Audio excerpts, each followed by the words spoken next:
সারা জীবন বক্তব্য দেয় কিছু কিছু মৌলবীরা, আমরা ইন্ডিয়ার বিরুদ্ধে, আবার তলে তলে ইন্ডিয়ারে খুশি করতে চাই, আবার মূর্তি পাহারা দেয়। কথা কি সত্য না মিথ্যা? আমরা কি বুঝি না কি লেগে যাও? আমরা ব্যাপারগুলো বুঝি না? আমরা অন্য কোন রাষ্ট্রের বিরোধী না, সার্বভৌমত্বের উন্নতির জন্য, সার্বভৌমত্ব সুরক্ষার জন্য ভিন্ন দেশের সঙ্গে সুসম্পর্কের দরকার আছে। রাজনীতি যদি করতে চান, কূটনৈতিক অভিজ্ঞতা যদি না থাকে, আপনি রাষ্ট্র টিকাইতে পারবেন না। আপনি যদি মধ্যচরে বাস করতে চান, আপনি যদি প্রতিবেশীর সঙ্গে খারাপ ব্যবহার করেন, আপনার ঘর টিকাইতে পারবেন না। কু আনফুসাকুম ওয়া আহলিকুম নারা, আগে আপনার প্রতিবেশীর সঙ্গে ভালো ব্যবহার করতে হবে। ঘরটা ঠিক রাখতে গেলে আপনার প্রতিবেশী যদি আপনাকে ভালো বলে, 10 জন যাকে ভালো বলে, আল্লাহ তাকে ভালো বলে। প্রতিবেশী যদি আপনার শত্রু হয়ে যায়, চলাফেরা করতে কি সহজ না কঠিন? তা আপনারা গায়ে বেরা যুদ্ধ করতে দেন, অস্ত্র করা আছে, অস্ত্র করা আছে, এখন মন্দিরে পাহারা দেন। আমি বলি না, আমি যখন দেখেছিলাম কোন এক সময় বাবরি মসজিদ ভাঙার জন্য, যখন ভারতে যখন বাবরি মসজিদে অ্যাটাক করেছে এই বাংলাদেশে, আমি বলেছিলাম, সেই ভারত প্রধানের বিরুদ্ধে বলেছিলাম, রক্তে রঞ্জিত, মুসলমানদের রক্তে রঞ্জিত সেই মুদিরের আগমন এই বাংলাদেশের মানুষ বরদাস্ত করবে না, আমি বলেছিলাম। আর এখন মুখে মুখে বলো ইন্ডিয়ার বিরুদ্ধে। ওয়াজের মধ্যে উঠতে তাফসির ইন্ডিয়া, ওয়াজের মধ্যে উঠতে তাফসিরে পাকিস্তান, ওয়াজের মধ্যে উঠতে তাফসিরে পিআর সিস্টেম, ওয়াজের মধ্যে উঠতে আমেরিকা। এখন যায়া পূজার মধ্যে যায়া মাথাত ফাগরি পইরা, টুপি পইরা, লাইন ধরে ফুল টুল দিয়া সাজায়া ক পূজা আর রোজা মুদ্রারে পিটার ও পিট, আমরা আপনারা এক কতই। পূজা আর রোজা বলে এটা বলে মুদ্রারে পিটার ও পিট। এখন কি, এখন ধর্মের অবমাননা হয় না? হ্যাঁ, এরপরে বলতেছি কি জানেন, আপনারা বলেন ভগবান, আমরা বলি আল্লাহ, পার্থক্য এতটুকুই। নাউজুবিল্লাহ, জোরে কর না। আরে অন্যান্য এই বাংলাদেশে অন্যান্য ধর্মের মানুষগুলো তারা স্বাধীনভাবে তাদের ধর্ম পালন করবে, এটার এত কোনো আপত্তি নাই।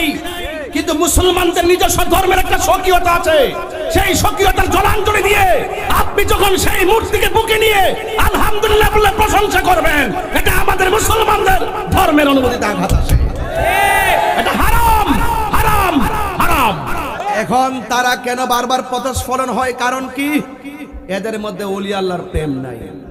ওরা যদি ওলিরে চিনতো, আল্লাহর ওলিদেরকে মহব্বত করত, তাইলে ওলি আল্লাহদের সোহবতে যদি থাকতো, তাহলে ভগবানও চিনতো, আল্লাহও চিনতো।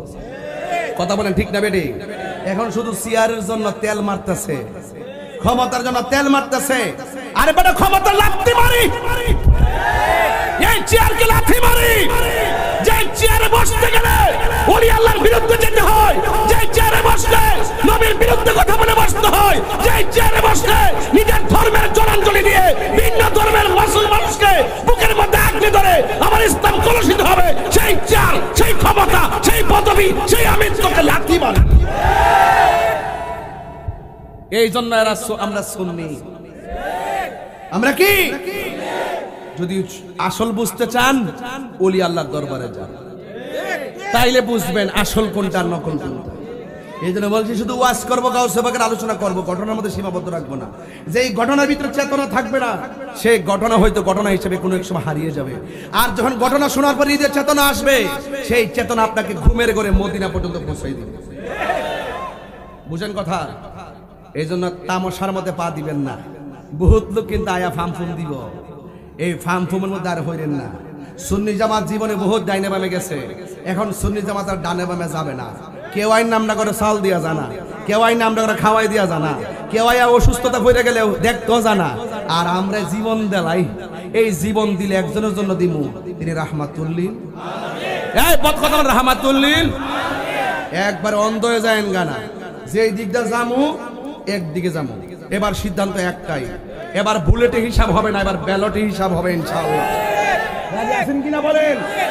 যেই দিকে যাবো একদিকে যাবো, কেন্দ্র নির্দেশনায় সুন্নি জামাত যেইভাবে বলবে যে আমরা এবার এভাবে মাঠে নামছি, এমুকের সাথে নামছি, যার কথা বলবে তার সাথে নামবো।